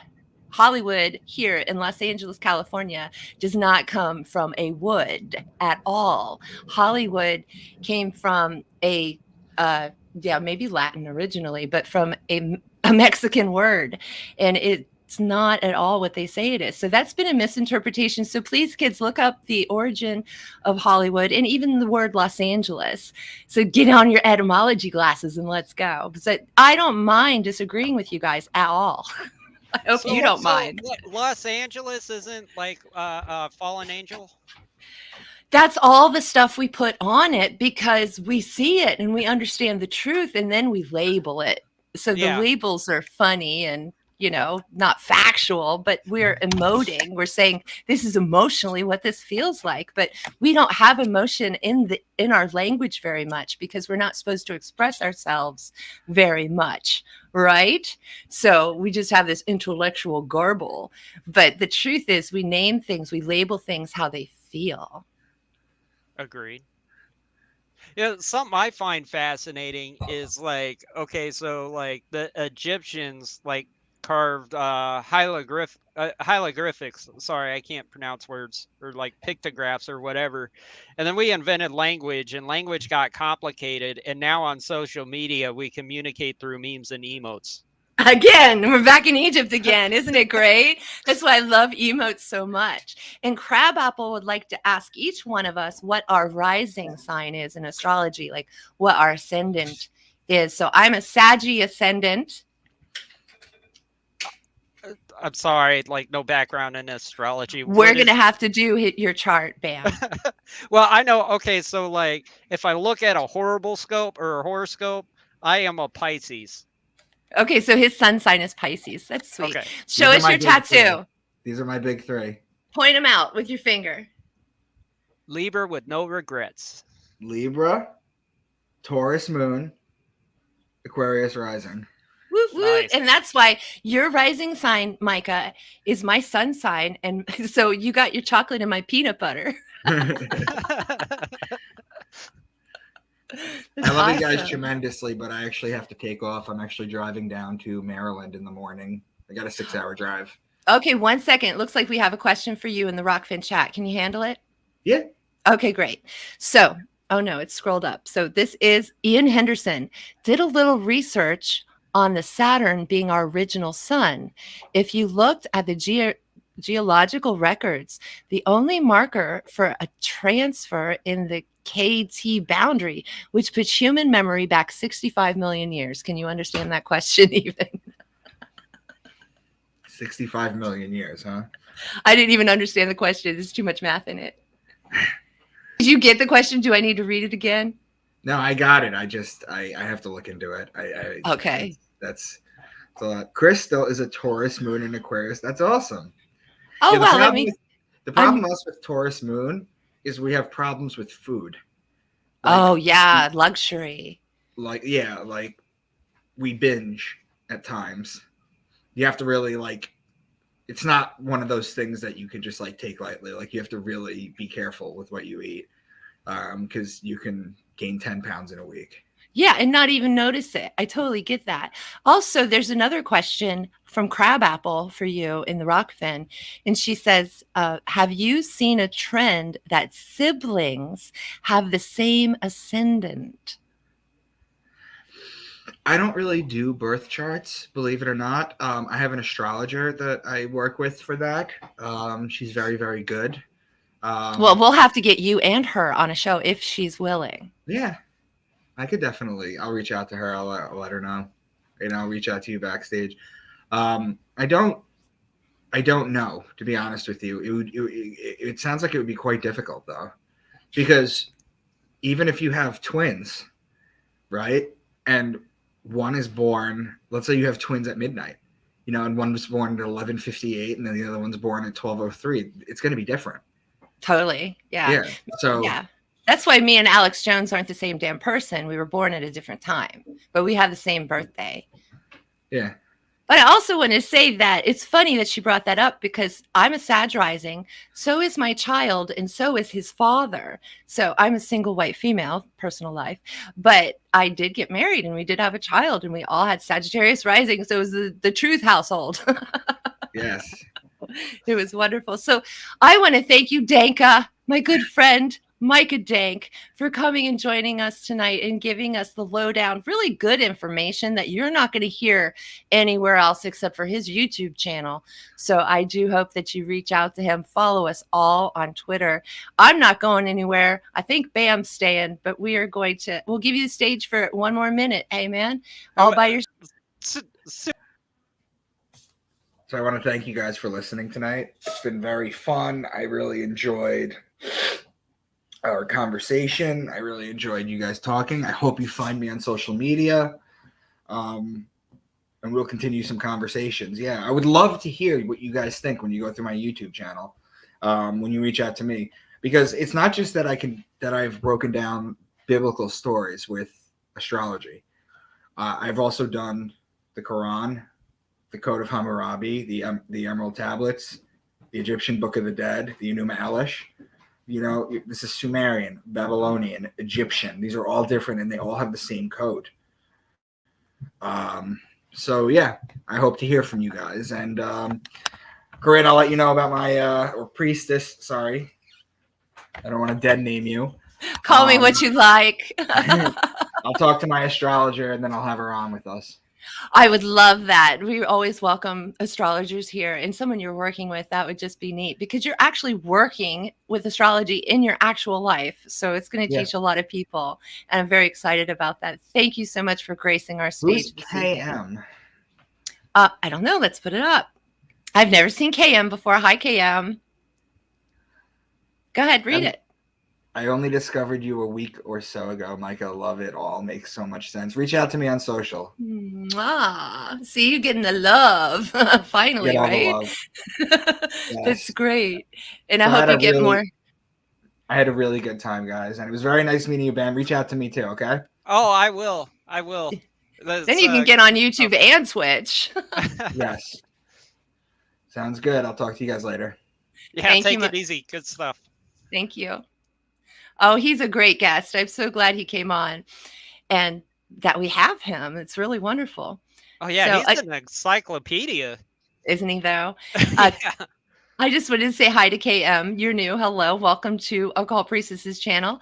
And we do have Micah Dank here quite a bit, actually. And it just happens that way because we love talking. And then we're going to say good night to Jonas. Thanks for being here. Thanks for the place to chill. And that's exactly what we're here for, to help you. And then we're over here on Rockfin. So Crabapple, I definitely will check out the YouTube. So yeah, Micah Dank is not on Rockfin yet, but he could be in the future. So that would be exciting. Also, Bam, you could also be on Rockfin in the future too. So is it okay if I call you Bam? Oh, yeah. Yeah. Okay. So like my IRL people are starting to call me Bam too, like organically. It's right. Like I'm hearing my birth name less. And then I made up a name for Micah Dank because I say his name too fast. So I just say Danka. Danka. It's a little bit like thank you. Yeah. Danka. So I'd like just real quick, if you could break down, how do you feel the differences are for our audience, for people who might be interested in starting their own channels? What's the difference between Twitch and YouTube for you? So that's a complicated question because I started on YouTube. Twitch is more engaging directly with your audience. Whereas like on YouTube, like certainly you could go live. It depends on what, like if you're talking YouTube live versus Twitch, the only difference is just the dynamic with emotes, but the experience is a lot the same. Can you tell us what emotes are? And could you Yeah. actually could you share your screen and show us like one of your screens with the avatars and the chatting and everything going on at once? Like maybe even your last YouTube video that I was in, your rants. Maybe we could even use your rant for that. But it's up to you. You pick something and throw it up in the share window. I'm just kind of talking so that you can find something. Yeah. Okay. Okay. So give me just a moment here, and let's so we'll go. No, that's Oh, I'm my going to give you a chat. moment. I'm going to give you a moment to do that. And then tell me when to add it. Because I'm really impressed with your Twitch layout and how you've done everything. That's why I picked on you. Are we ready? Are we Yeah. ready to add it? We're ready. I don't know what's going on at this particular moment, so we'll just play it. You can see my name down there in the bottom, guys, and then Zoestar. That's another person in the chat, but these are avatars and they say what we say. They pop up and they say whatever we've typed in chat. And see, I'm walking around. And then so is Zoestar. Is that how we say that? Zoria Star. Zoria. Hi, Zoria. How you doing in case you watch this later? Oh, look. Is that like a little Beavis and Butthead guy over there? I don't remember that. That's my Nightbot. So Oh. if you say something or you drop a link, it will tell you not to do that. So, and sometimes it flakes out. So I made the avatar. Oh, well, I didn't make the avatar on there. That comes from the program's stream avatars. And I selected Butthead. So like, because sometimes he kicks people out unjustly. Now, that makes Butthead. sense. That makes so much sense. Sorry, I didn't mean to step on you there. No worries. So what some people might not know in the chat is that it's called a chat bot, and bots are like cops. So you can set up a chat bot to say, if somebody says a cuss word, you need to mute them, or all of these different kinds of things. You know more about it than I do about the chat bot and how it works. Why don't you give us a lowdown real quick? Yeah, so you go to, well, okay, it says Nightbot right over Butthead there. Yeah. When you set up a Twitch account, you go to it's so complicated. You have Streamlabs, which that's where you get the jar, and you can see the chat on screen. That's where that comes from. And then So that's the tip jar. And if you guys look on the left in the middle, you will see his live chat on the screen. It's so sexy. Like he's helping me do this through OBS because StreamYard can't do this. Correct, unfortunately. I'm sure they'll get there. And really it's up to Streamlabs to like create a plugin for StreamYard to do that. So it's not necessarily StreamYard's fault. It's just a different program. And then Nightbot is a different program as well, which allows the moderation of the chat. Like if you can't assign a friend to be a mod, you can set up parameters in the Nightbot to do that. Pause that video. I'm so sorry. Yeah. Did you make that Star Trek video?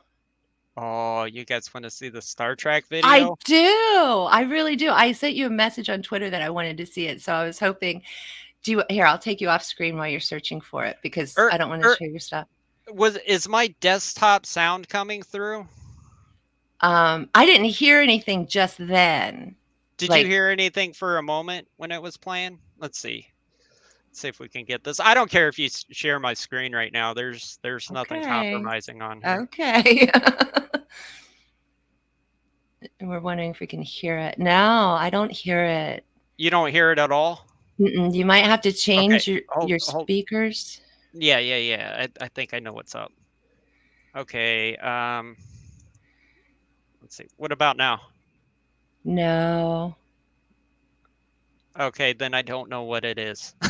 Well, we're you know what? If I edit this one, I'll have to throw it in there I'll have to throw it in the new video. But next time you come on, we're gonna have to have that ready. I made that in like 2016. and that was like when I was at my prime, and I'm trying to get back to that. And I made the music, and obviously I didn't Oh, you film made the Star Trek. music too? I didn't know Yeah. you made the music too. Wow. Because it seemed really deep, even though I just saw that little snippet at the end of your video. I was like, wow, this is really deep. So I want to see the whole thing. Go ahead and send me that when you can in private DM through Twitter, or just tweet it at me. I don't care if you do it in public, but I Yeah, I definitely gotta want to see find. that. I had that downloaded. I gotta find it on my YouTube. So yeah, I'll Well, send that's it. muted. It's muted. Do you Well, it's see? muted. It's muted here. Okay, let me know. Let me know if you can hear this. Let me try something else too. Okay. I just had it. Okay. Mm-mm. Can you hear that at all? No, unfortunately. The thing I have to do is go into my sound, and I have to switch something in the sound itself on the Windows computer. Yeah, I was okay, so unshare my screen. I want to look at the StreamYard and see if I can share my desktop audio, because I think that's what's going on. That's true, Jonas. Jonas says, ha ha, Twitch deletes all my content and never tells me why. Well, I'll tell you why. Because you've got to be a bigger person on their network to be able to have your videos stay. So after 30 days, they're just deleted. It doesn't matter if you've done a whole month of shows. If you don't have enough followers, then they're just going to delete your stuff. And Even you can take clips. So if you take you can even take up to a 30-minute segment of something you've live streamed and clip it, and that tends to stay much longer. What are you saying, Bam? yeah, even if you're a bigger streamer on Twitch, they still get tanked. Oh, Yeah. So I guess I'm sharing again, but like okay. on my OBS. Sorry, it's real meta for a second, but like down here where my arrow is, I stream and I record, and there's Exactly. tutorials on there how to do that. Don't trust digital archives. Have your own cloud. Get the $50, you get 2 terabyte hard drive that you can keep in your house. I have a 1 terabyte hard drive. Just got it. It's fresh, spanking new. Oh yeah, they're like I've got like 9 of them. Everything I've done. You're more prolific than I am. Everything I have is fitting on my computer, just barely. Yeah, I'm obsessive. Oh, you don't even want to see it. Like I could show you my okay, so this PC, I've got my Oh Windows, my God, it's look at close all that. data, and this is just what I have connected, and you see everything's almost maxed out. You're a genius. Look at all that. My computer doesn't look anywhere near that smart. You even have a DVD. Nobody has a DVD anymore. That's amazing. Good Oh, job. okay, I'll stop sharing now. Okay. Well, I appreciate looking at your work because it's so full of life and energy and joy. So yeah, I wanted to talk. I did this series called Digital Sketchbook, where back in 2016 I took a picture of my eye, and if you see any of my artwork, and it's usually just music and like time lapse footage of it, but like it all like comes from like one picture, and I have like 400 different pieces of art, and at the beginning it's real crude, and it all is just evolving on itself. Like I would create a piece, and then I would zoom in and Photoshop and find something completely different out of it, and over like 400 pieces from that. And Wow. inspiration from that was Dali and a lot of pot. Well, Dolly can get you anywhere, really, especially if you've got his friend Weed Marijuana in tow. Yeah. Wow, that's amazing. How long did that take? That sounds insane. Well, it's not over, right? Okay, it's an ongoing series. It's ongoing. Well, last 2 years I haven't done it too much because I got into portraits and acrylics, but I'm starting to get back into it. So. Oh, well, we are welcoming Pat Breeze to the Rockfin chat. He says he switched over to the Rockfin and the picture is much clearer. Video quality is much better. And Crabapple saying hi to Pat over there. So I just like to keep up with the chats. And I hope Jonas, Trips, I hope that was helpful information about Twitch.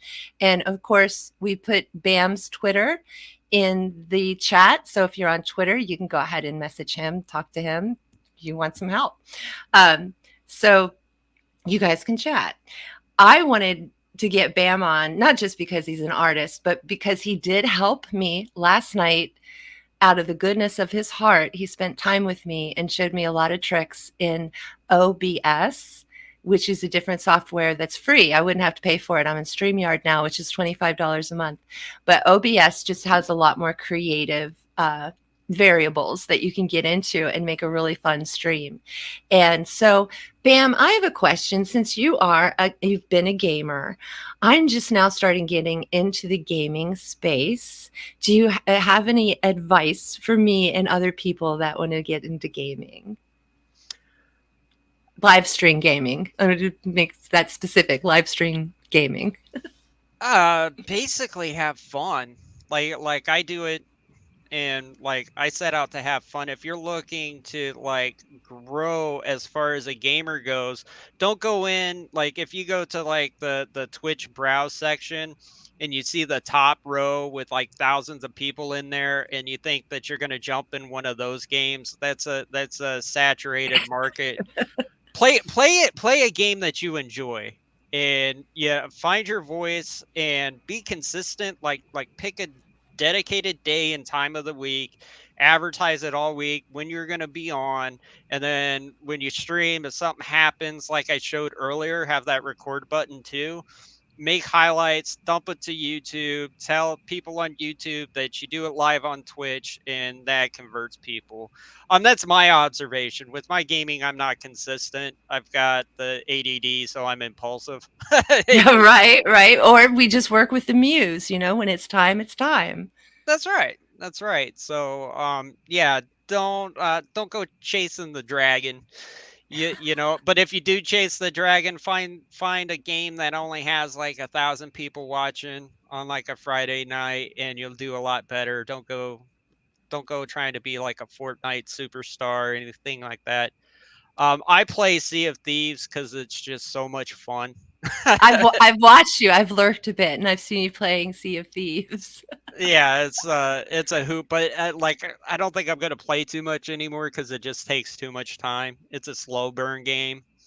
Oh, So right. Well, not many people are playing Sims Medieval. In fact, somebody said they couldn't even, I think it was Crystal K said she couldn't even find the game.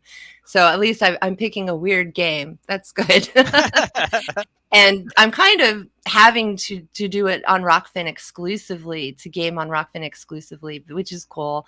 I'd like to game on Twitch, but it just means that I'd be gaming separately because I want to give Rockfin that premium exclusive. And I love chatting with my friends. And, out here in Los Angeles, I literally don't have any friends. So I offer my companionship to Rockfin. I think it'll be a good match, I hope.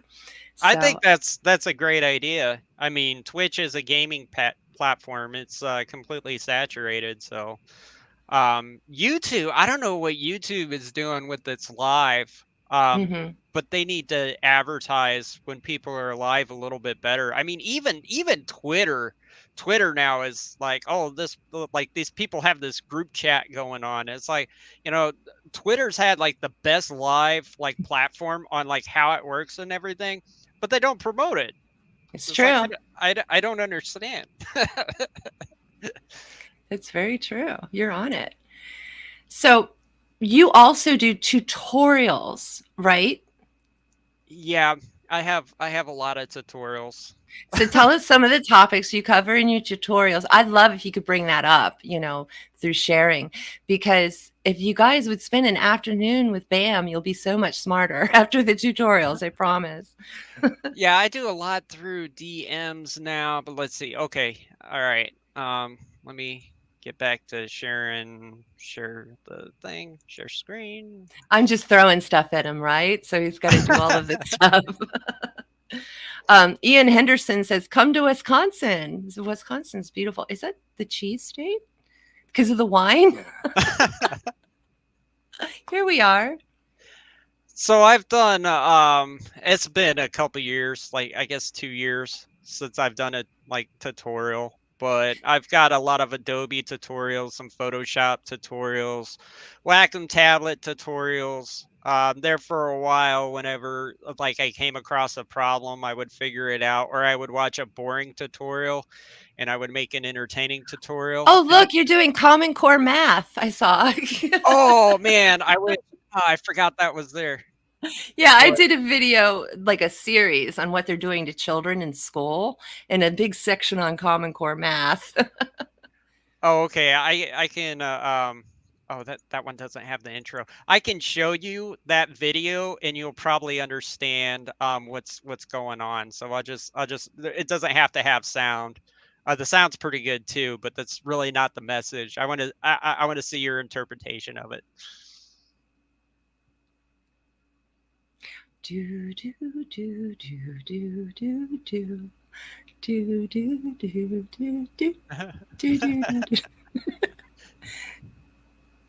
That's exactly what I thought of the moment I saw the 4 + 4 = 5.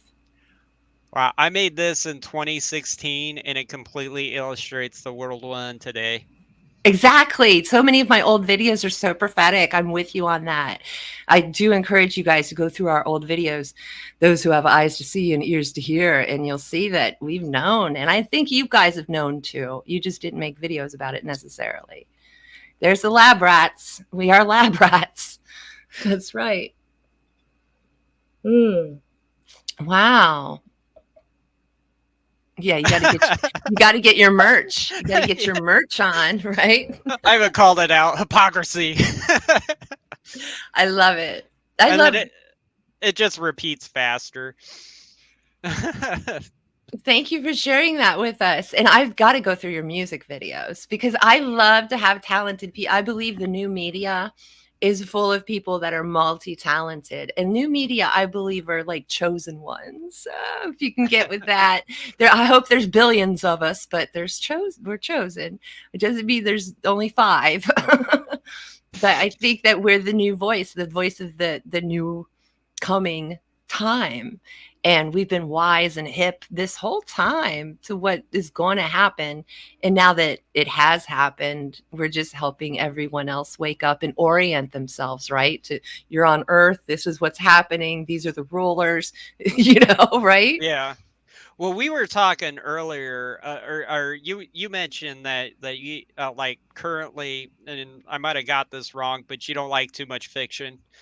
Yeah, that's true. Because there's just dishonesty in a lot of fiction because they're saying it's fiction when it actually isn't. But I think like even me and you can go back to as far as information and being able to voice yourself. This has been the best time to be alive, and it's just like a small little fraction. Because you go back to the 80s, if you wanted to get a message out, it had to been coded. It had to been subtext in a B plot to get your point across. And I think like the 20th century, it really started to pop up. But before that, you had the occasional thing pop up that was just like satire, but that was like dangerous territory to like go on. Well, we had the Monty Python boys, thank God. Yeah, exactly.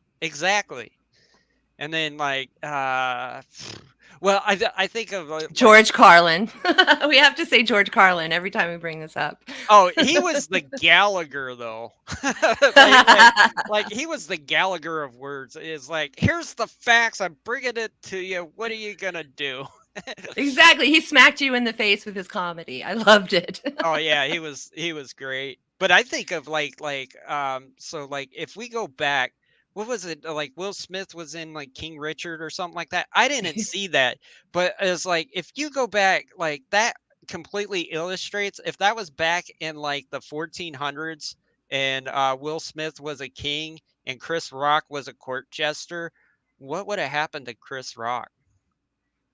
Yeah, well, do you know the tide is changed in a really weird way. The collective are against Will Smith now. That's what I've seen all day. It's like wild. But I think the whole thing was a ruse. I'm not at all like into this because So you guys check out Pockets of the Future on YouTube for any celebrity news. This guy, he's basically a Buddhist. I don't know if he's actually a Buddhist, but he does meditations. He's a heart-centered, loving person, but he rips the celebrities a new one almost every day. And I've been following him for over 6 years. His name is Paul Romano, but it's Pockets of the Future. I haven't watched it recently because I'm so out of the celebrity loop. I live here, Yeah. you know, I'm so out of that. I'm close enough as it is, you know what I mean?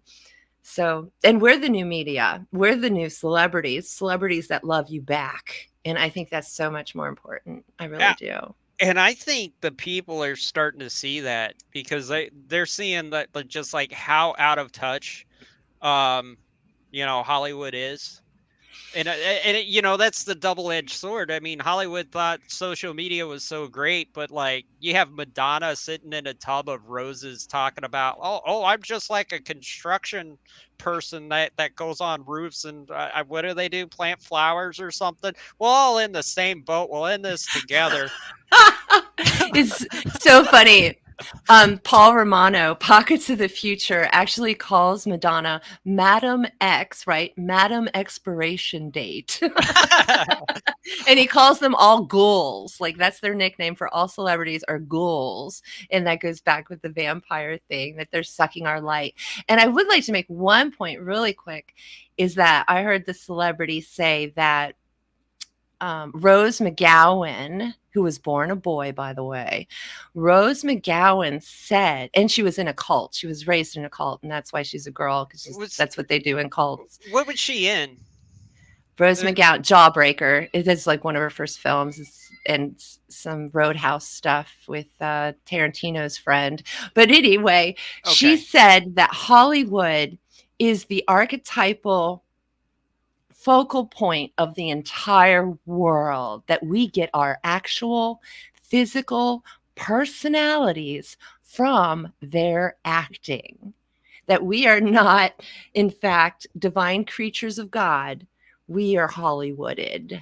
We have been Hollywooded our whole lives, and she believes she's one of our keepers because we look to her to see who we are. And that just totally set my head aflame and on fire. And I have that video. And one day I'm going to do a Rose McGowan video all about her and her cult and her being a boy. But I'm not there yet. But at least I can give you guys a sneak peek of what's going on there. And Hollywood is completely up its own butt. I think that's a yes and no. I mean, for people that like nonfiction and people that are on YouTube, but if you just consume Hollywood, yeah, it's gonna dictate your personality. Like how a lot of people, what do you call them, muggles? Yeah, they're over dramatic and everything is a disaster like that. Like they're living in a drama. Yeah, one of my friends called that awfulizing. They awfulize their reality. I love it. Awfulizing. You were talking about ghouls a second ago. Okay, so this is a theory I've had for a long time, and this goes back to the Rolling Stones. All of a sudden, Mick Jagger, Keith Richards, they all had serious health problems, and they disappeared for like 8 months. And then all of a sudden, they're doing a world tour that starts in China, and Madonna did the exact same thing. And I'm thinking that they got replenished with some Uyghur organs.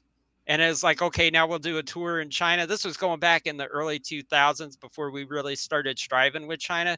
But you look at all these all these concert, pop stars.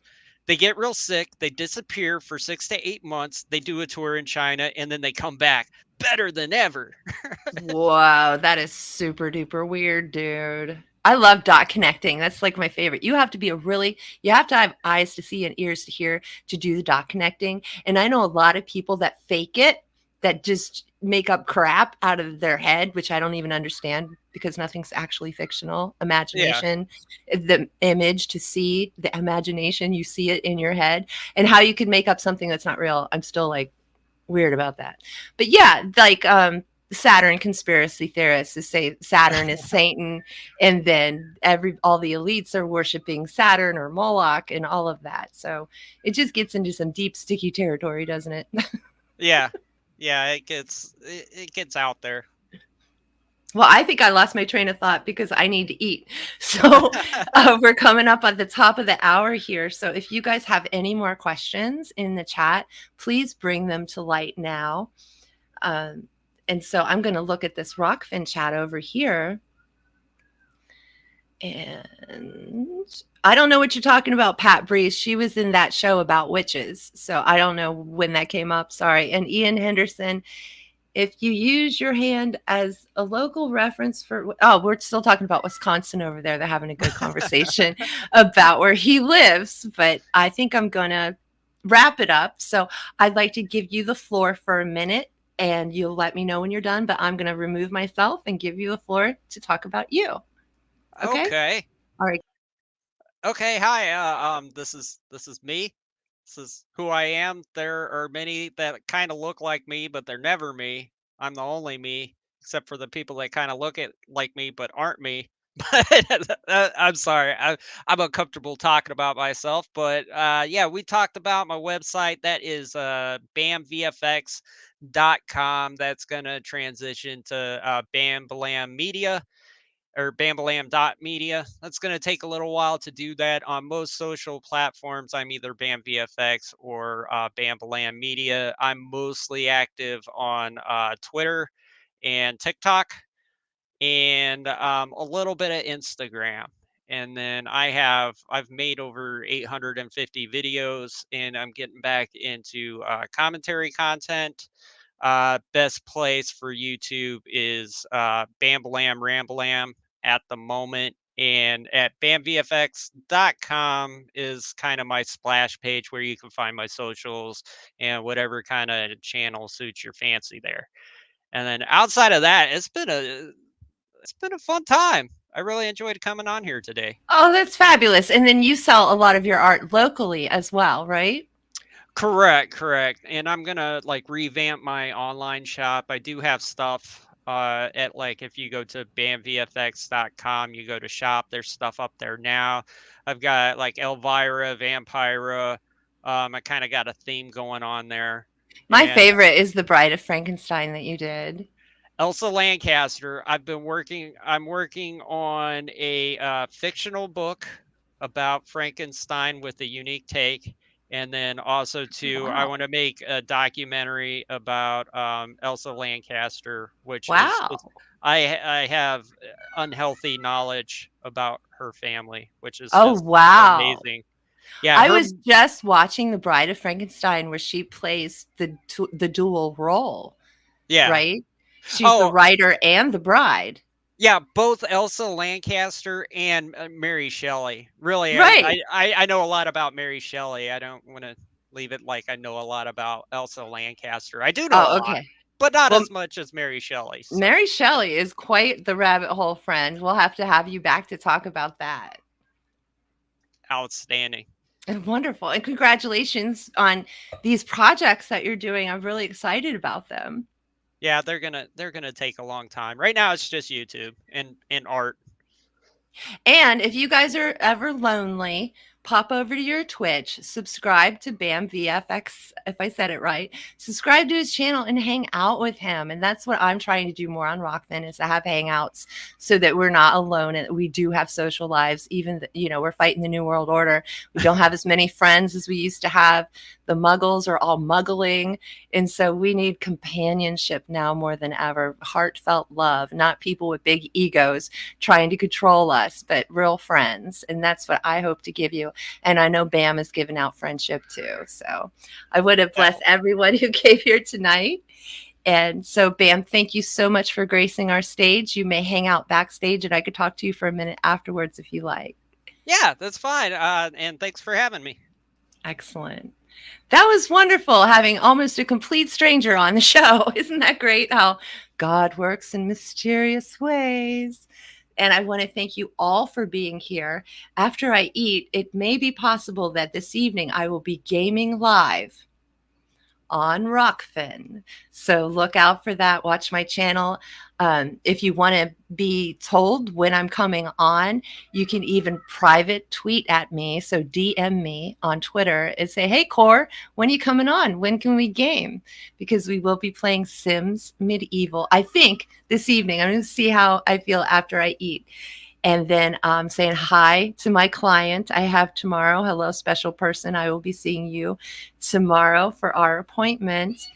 And also, if Bobst is listening, we're going to have to set up an appointment not for Sunday. We'll check it out, but I will text you.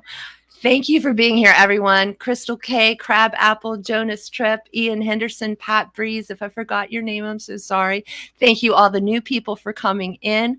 I am Corinne Wilson, occult priestess, and I am seeking your friendship. Have a beautiful evening. Mwah. And a good weekend, y'all. Good night. Hope to see you later. Good night.